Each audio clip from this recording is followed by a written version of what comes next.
Hello and welcome back to the Why Carbs Won't Make You Fat podcast. We've had a little bit of a hiatus, mostly because I haven't uploaded any of them, which is on my list to do today, and I will fucking get it done. So sorry if there's been a gap. We'll have a little flurry of them now. Josh is back. I'm back.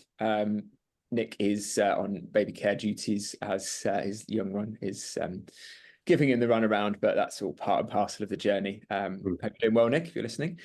So today, Josh and I are going to talk about a few different things. First things first, I haven't got my podcast mic. My headphones have run out of battery, so I'm sure the audio quality is absolutely awful, but we're going to roll with it. You'll still be able to hear me, I'm sure. Now, I was thinking about various different ways to write various emails with like little analogies and stuff, and it's actually going quite nicely on my email list. I completely changed track, started telling like funny little stories, and kind of this week's one was all about Bananaman. Oh yeah, this might be. I'm sure this. I saw it on your story this week. I'm sure this is still on the TV when you're a kid, Josh, but it's quite new. Oh yeah, I love that show. And I was like, geez, so it looks on YouTube, and I was like, blimey, Bananaman was wham. He looks in great nick. Yeah. And I was kind of, the whole gist of the email was like, look, right here is like when Eric eats a banana, he turns into Bananaman, a bit like Popeye, has his can of spinach, he's strong as well. Like, yeah, great. And you know, they're marketing to kids that they should eat their fruits and vegetables, which is like, and my whole point of the email was like, wonder what would happen if, you know, the reboot of Bananaman, they were like, why don't you start sending your poo to Tim Spector kids?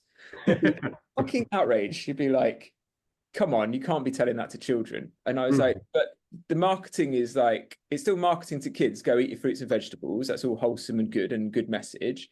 Like once those kids grow up to, they're 30 or 40 and they've got some money, it's like post your poo to Tim Spector and he'll tell you to eat more fruits and vegetables. It's like, like that was the whole gist of the email. Put together one today about, okay, I won't spoil it, but it's around the theme of, there's a little analogy at the start, which you'll enjoy. I'll tell you off air because I don't want to, but I don't know. People are, no, it's not. This is going to come out well after the email. So I saw my mate sent me an Instagram reel, which again, I posted to my story. And this guy is reading out this monologue. It looks like he's an actor. He's not a famous actor, as far as I can tell. He's reading out this monologue really, really well. It's quite dramatic, quite somber, very much like it could have been a scene out of True Detective. Just like a piece to camera. Right. He's reading out this monologue. And it does spoil it, it tells you what it is at the start, but it's the lyrics of Hanson Mbop. Yeah. And you're like, you know, it's just a different reframe. So like the shot that he's not got a guitar or anything, doesn't look like he's doing music. He's very somber, he's very emotional. He's quite a good actor. He's like getting quite teary and stuff as he's going through it. And I was like, so I start off the email with the opening bit of not the bit because it's very obvious what it is, but it doesn't start like that. And I was like, it's all about perception, right? That could have, so I was like, that could be like someone could read that out at a funeral. It could be like you could read it out at a wedding, or it could be the lyrics of Hanson Mbop, and it is perception, right? So with that analogy in mind, I was thinking about there's that. Is it Seneca? Perception is the thief of joy. Is it credited? Comparison is the thief of joy. Comparison is the thief of joy. So I spun that a little bit. Perception is the thief of progress. What do I mean by that? Well, you might see. So I mean, he's like one of my latest clients. He's only done a couple of sessions with me at PT. So he had like an AXA health check way back in sort of COVID, around the COVID time. They're like, mate, your blood sugars are off the chart. You're like, he's basically pre-diabetic. Right. And so he had he's quite a successful guy, runs his own finance company. And like, I think his friend was running a company that supplies CGMs. And if you're pre-diabetic or diabetic, it's probably a good thing to have a little look at your blood sugars and monitor them. So he wore it for a little bit and his friend was like, mate, you need to go to A&E. This is not good. Long story short, he's put that well into remission. He lost 3 stone by himself. Brilliant.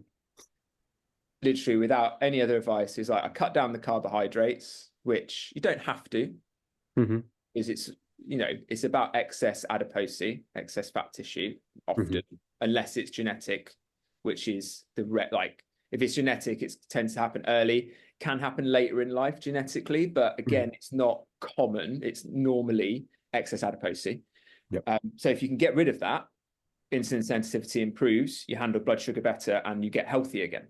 Two things he did: didn't eat as much shit, stopped drinking alcohol, and he committed to doing 15,000 steps every single day, every day without fail. This guy runs his own finance company.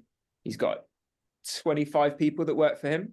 He's in charge of sales, bringing in the business. He's in charge of those 25 people's life because he pays their wages, right? He doesn't have a small job. He doesn't have, he's got a kid, he's got a wife. His wife's in a very high-powered job as well. Like, but that kick up the bum of, you might die here, mate, really changed his focus. So when he inquired about PT, and I was like, let's just jump on the phone. And I phoned him up. We had like a little Zoom call, but he was out for a walk. He's out for his walk. Right. As you would do. I was like, that makes perfect sense. This guy somehow gets 15,000 steps in a day. And he's like, when I met him, he was like, well, a lot of people look after the team nowadays, so I've got a bit more time. But he's obviously earned that right from over a decade and also running this company with his business partner. But every single day, there's 15,000 steps. Like last time I trained him, he's like, oh, I got 18 in the other day because we were up in London. We went to the theatre. I made sure we walked from the train station to the theatre. He's like, brilliant. And like, it's just such an ingrained habit in him. Now, if you didn't know any of that background story, and like, fucking hell, that guy's done really well. He's lost 3 stone. I wonder what the magic was. In that story, there was no magic. He just pulled his finger out and did it. And it's not me sort of saying, not me being harsh about the situation, but ultimately we see these kind of results and we're like, oh, there must be some like magic, whatever. I just need that thing. And yeah, you do just need that thing, but it's like activity and it's also accountability towards something. So, and don't get me wrong, I don't know him well, but he's got various legacies in his life to pass on. Right. So he's got his son, he's got his wife to look after. I'm not a dad, but that's a fairly compelling reason to stay alive, I would say. Yeah, definitely. His business to look after. I'm sure he cares about everyone that he works, he employs. I'm sure he cares about his business partner. And that's a big thing in his life. And it's like, right, if something doesn't change, that doesn't get to happen for much longer. Like another one of my clients, it's a different frame on it, but he's got really bad metabolic health through a number of different things that have happened to him health-wise. He had like a heart valve replacement, but he had multiple he had quite a lot of heart surgery. One of his lungs doesn't work very well. All of the surgeries, like he's got a prosthetic heart valve. You can hear it ticking. It's quite odd. Yeah. Not odd. It's it's heart working, but it throws you as a PT when you hear someone's heart beating because you're like, oh, I normally just look at your color of your face, but now I can hear your heart rate. I don't know, like I need to get my head around that. Lovely lad, like one of the nicest guys I know, and just works his backside off. He's like maybe 120. He's like 6'1", 6'2", maybe 130, 140 kilos. Right. He's like quite overweight, and he knows he is, but like perception of that is, oh, like some people might be seeing walk down the street like, oh, what a lazy fucker, why don't you go and lose some weight? But he tries his nuts off. What he's got is the endocrinologist said to him, look, your pituitary gland isn't working very well. Your metabolism is like legitimately low. So he has to exercise just to stay that size and push himself hard. Right. Okay. There's probably like a few food bits as there would be around a guy. He's always been a big lad. But it's not like he doesn't try. And like again, there's like the perception of like, but then he's in there sweating his nuts off twice a week. He's one of those clients where you have to tell him to stop, which isn't the norm. Normally we're like just gently encouraging people to do a bit more. He's like, okay, stop there, mate. We need to have a little rest.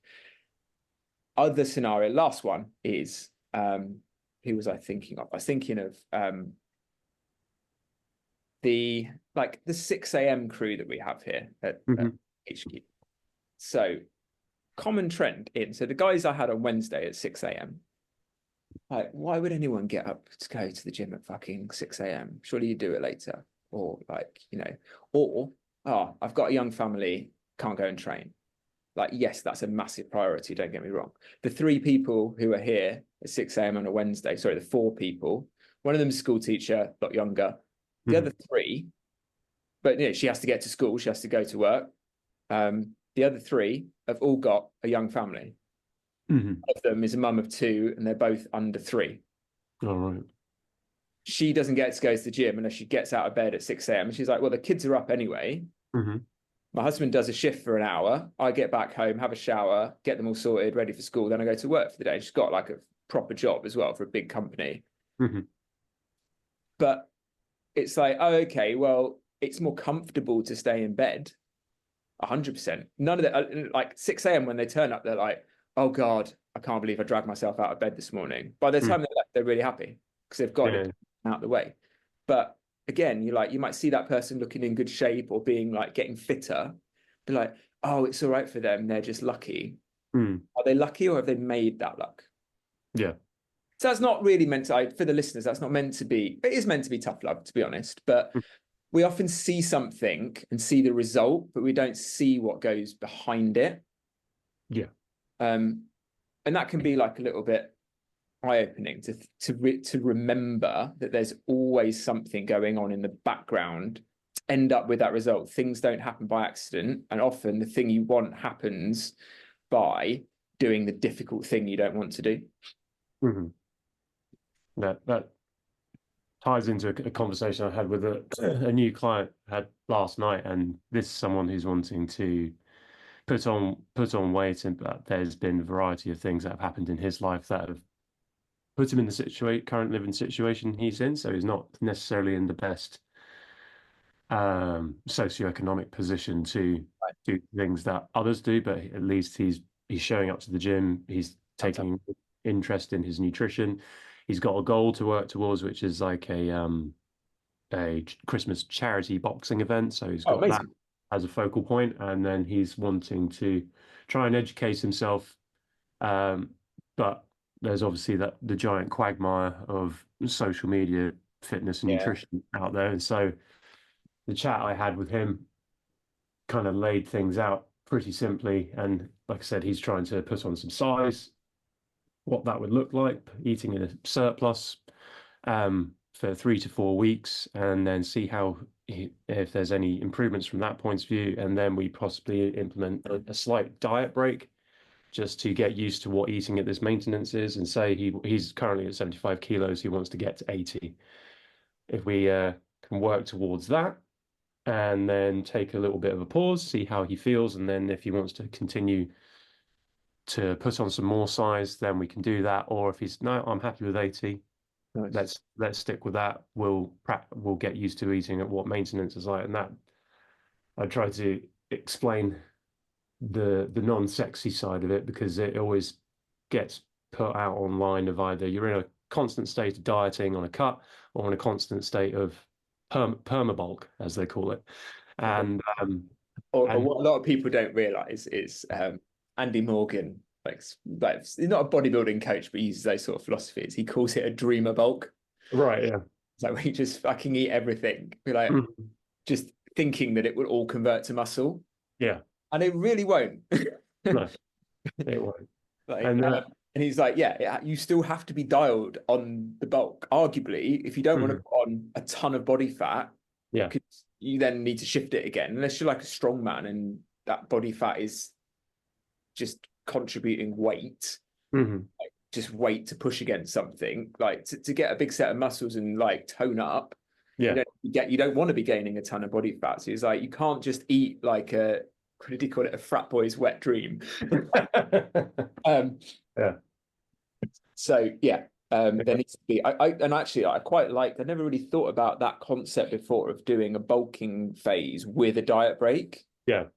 People always think like, oh well, the bulking is the diet break. The bulking is where I get to eat whatever I want, and it does free up food choices. But you still got to eat your fruits and veg. You still got to eat your protein. So have some attention to portion sizes. And so I really like that. Yeah, there's because from personal experience of before I was less educated on the subject, I was like started at 88 kilos, and then the goal was eventually to get to 100 kilos. But that happened in stages and then plateaued for a little bit, and then another increase in calories, and then plateaued for a little bit, and then I get to that. And for the last however many years, I've been fluctuating around 99 to 100. And style of training I do is not necessarily, I'd say it's more strength focused, but then I like to add in hypertrophy stuff because it's fun, and then functional things too. But it's kind of being content with the maintenance phase, because as I was expressing to one of the weight loss clients or fat loss clients I have, that once we've reached the target of, say, women like mid-20s, late teens percentage of body fat or something like that, then once we've got to that stage, then we're going to recalibrate you at this new weight, and we're just going to sit there and trying to get them to understand that is a little bit can be difficult, but if they want to see that sustained consistency of being that weight or weight loss or whatever you want to call it, then you're going to have to be comfortable with that, and it ties into the non-sexy thing again.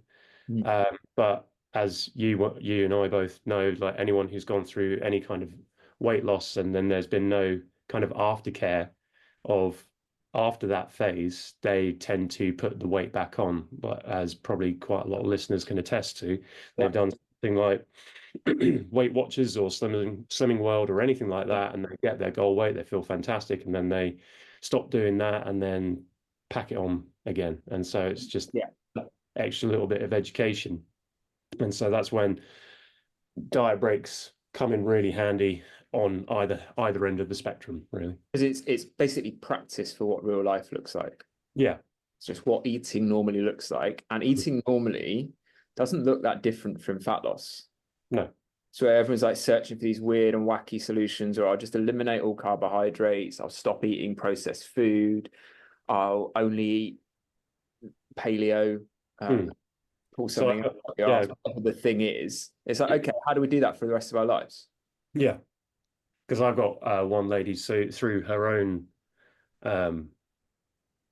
decision, has kind of gone more paleo with her approach to her diet, and she did experience some significant weight loss, but it was more water weight than anything else, seeing as glycogen's been depleted. And then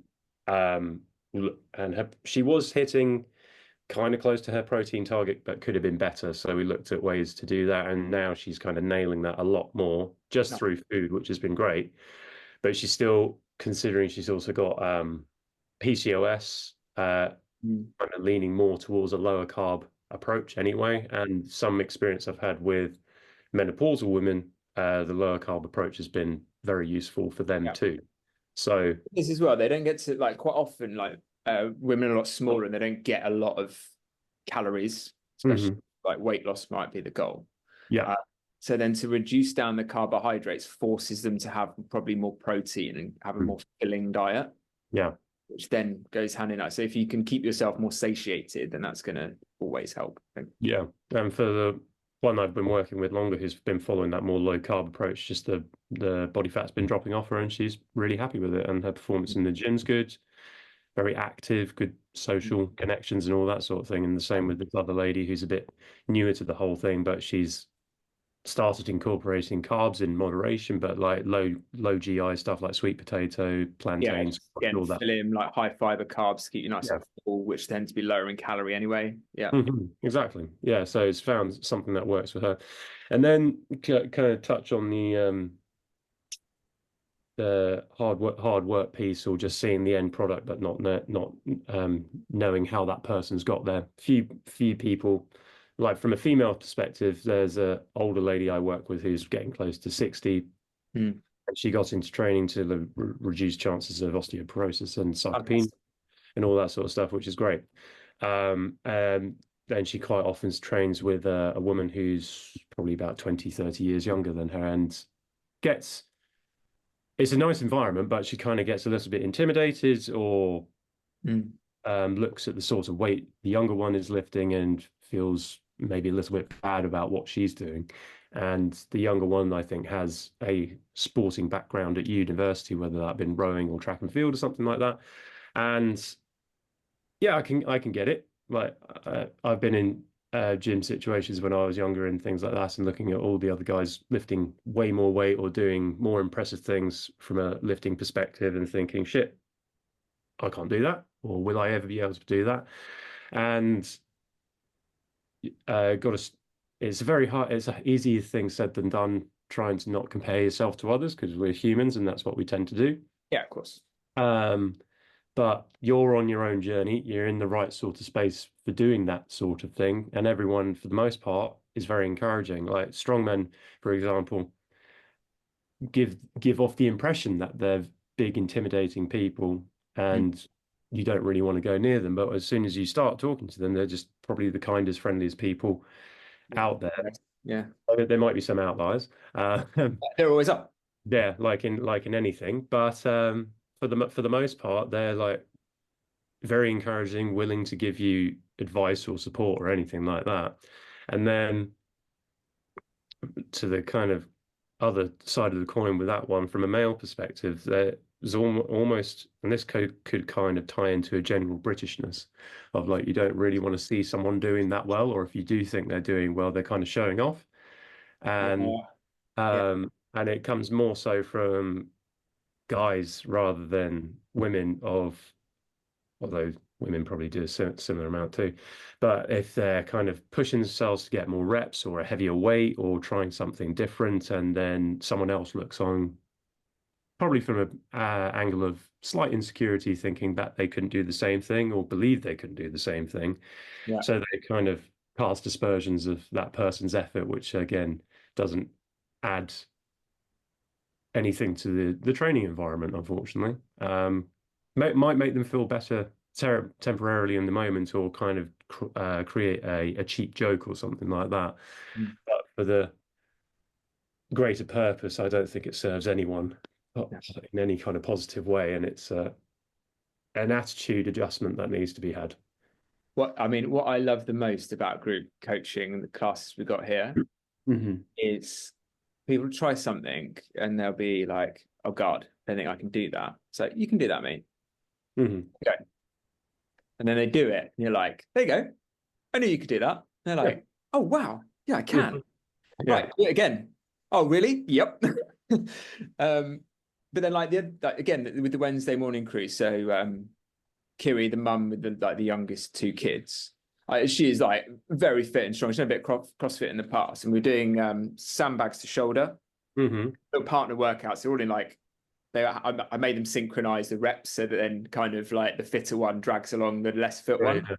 Yeah. So, and also they have to work together. So again, that dulls down the intimidation because actually most people, even if someone's really fit, they're Hmm. probably nice and they probably want to help you bring them up to their level. Yeah. So we've got one pair, guy and a girl, and like the guy's a little bit less fit. So the lady is like, right, should we have 5 seconds and go into the next rep? Hmm. Rather than then, if left to his own devices, the guy would have left it 10, 15 seconds. Hmm. Then I like playing off the guys and girls as well, because there's always like, Hmm. to be honest, no guy wants to get beaten by a girl at anything. I don't care if that's like politically incorrect. That's just how we're brought up. Yeah. So then that brings him up. They push each other.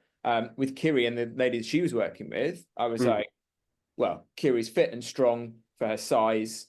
The other lady is fit and strong, but not got quite as much body weight. They're both very lean, but Kiri's just loads taller. I was like, right, well, Kiri, you're going to go on the 40-kilo sandbag to shoulder. The other girl's doing the 30. So they just crack on with it. I posted a video of them, and then Kiri like puts it back on her story. She's like, oh, first time of trying the sandbag at HQ. I was like, oh shit. If I'd have known that, I wouldn't necessarily have given you the 40-kilo bag. Yeah. But I was like, well, Kiri can lift that. That's fine. And just put it out and like really gave like very limited instructions. She just got on with it and did it. And she was very good at it. Didn't even notice that it was her first time. So like push, you never know. Like just because something looks difficult doesn't mean it's not worth trying and doesn't mean you won't get better at it. Yeah. Yeah. Absolutely. And yeah, like, and it's not in that case, Kiri wasn't showing off at all. It was like her first time having a crack at it. But Yeah. you might think, oh Jesus, look at that girl lifting that 40-kilo sandbag. It's like, well, just she can. Mm. And you Yeah. might be able to as well if you don't let it be this thing of like, I'll never be able to do that. Mm-hmm. Well, you'll never Yeah. be able to do that unless we try, unless we go through the stages. Yes. Yeah. No, I agree.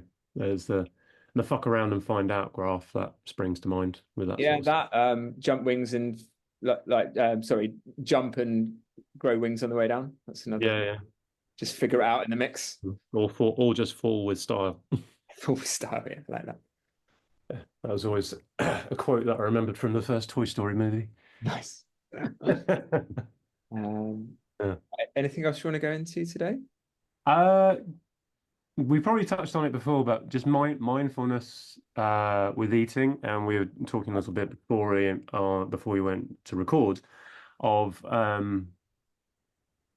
so say you got a weight loss client and they've got a particular goal they want to achieve, Hmm. and however they might have a particular penchant for like sweet things or more highly caloric things, and sometimes they register it, sometimes they don't register it, Yeah. or they'll do 5 days of the week tracking, measuring stuff, and then they go off piste on the weekend and don't track or measure anything, Hmm. um, which sometimes can be helpful for people, but sometimes it can uh, reduce the chances of progress that they want to see if it becomes a more regular thing.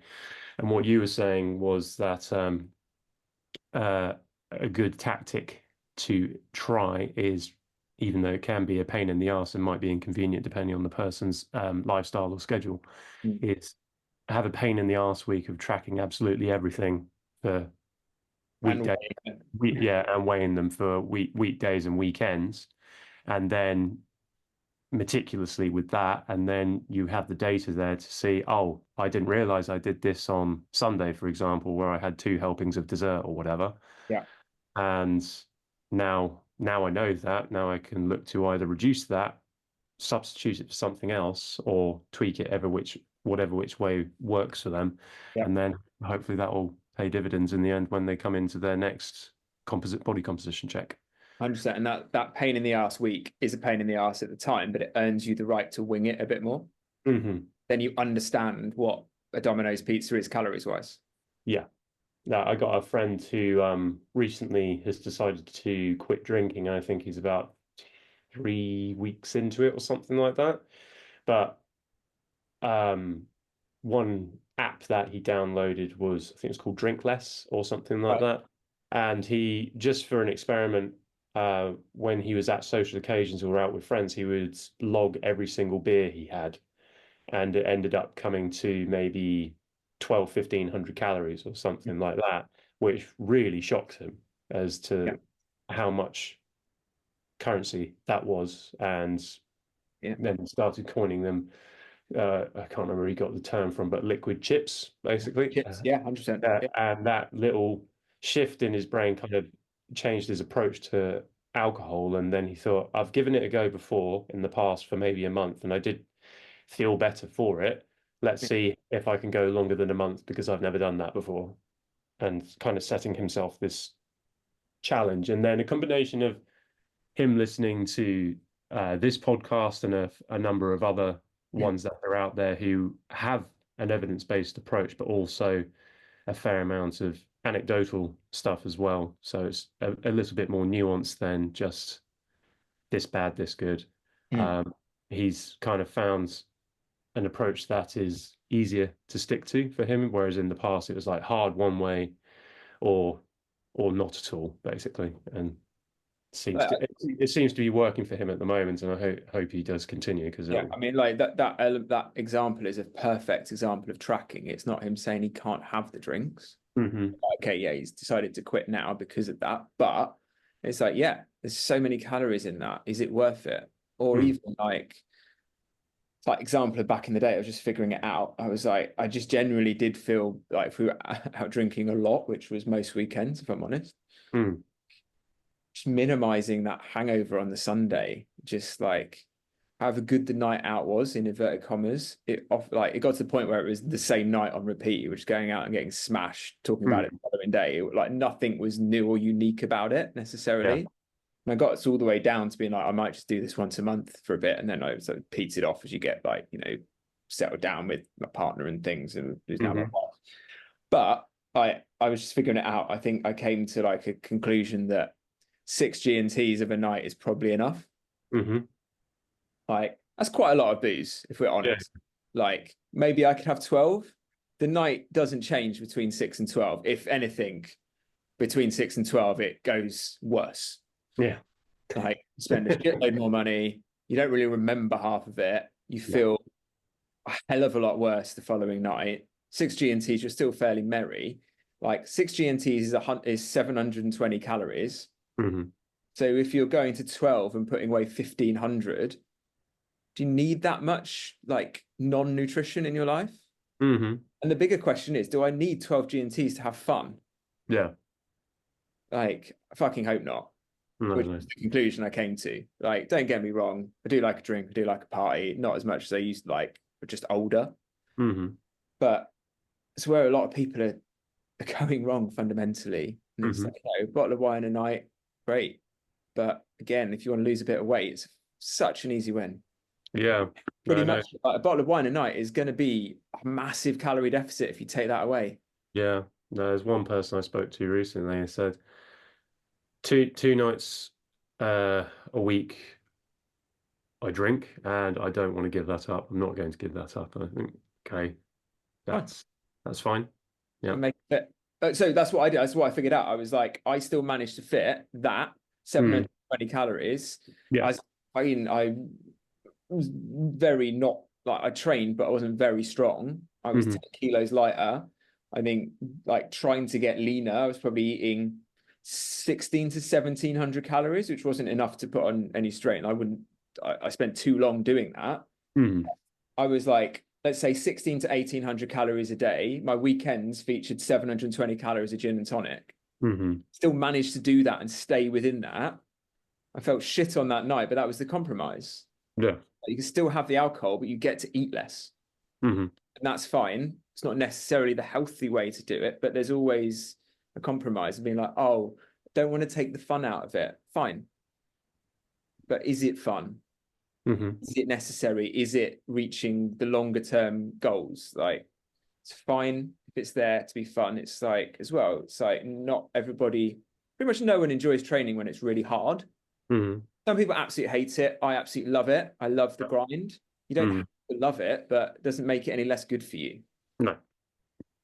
So yeah, I'm trying not to stand on the soapbox too much with it, but I'm just trying to be a little bit honest about sometimes what it takes.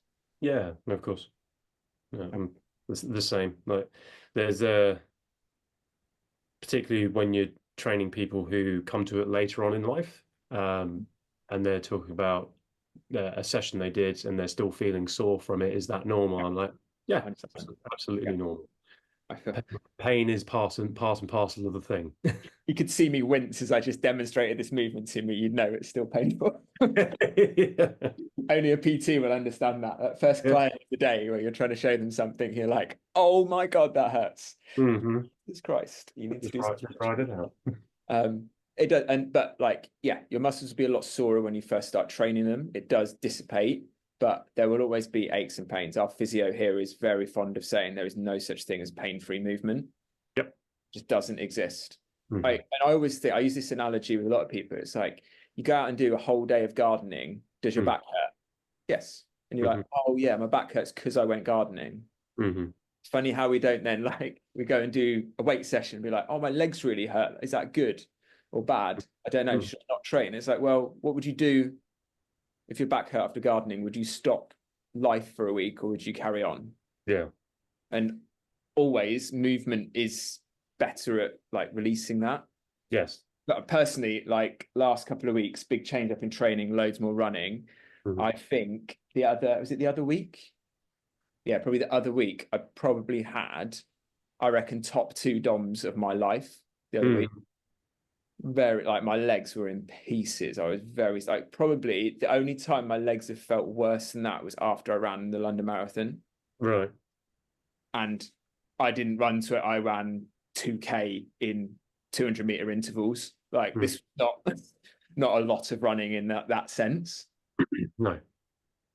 But then I just colleague James was doing like an AMRAP, like an hour-long AMRAP, very low level stuff, cardio machines, movement, like loaded mobility and stuff, Turkish ups, things like that. I did an hour of that, and it fucking hurt when I started, and I just felt so much better at the end of it. I just thought in my head, so many people will feel like that pain in their legs and be like, I'm not going to go to the gym for at least a week. Right. Whereas actually, go, it will hurt a bit. Maybe don't do as much. Just get some motion and movement in, and your body will release and free up. Yeah. So there's a helpful tip for you rather than standing on my soapbox like I've done. No, most of the pod. Right. Anything else before we? That's all good. All good. Right. Let's wrap it up there. Where can people find you on social media, Josh? At Josh Weebout 90 on Instagram. Cool. You can find me over at Food Flexibility on Instagram. I'm mixing up my content a little bit, attempting to be funny. So if you like it, give it a like. So we'll be back next week. And until then, please remember, carbs won't make you fat.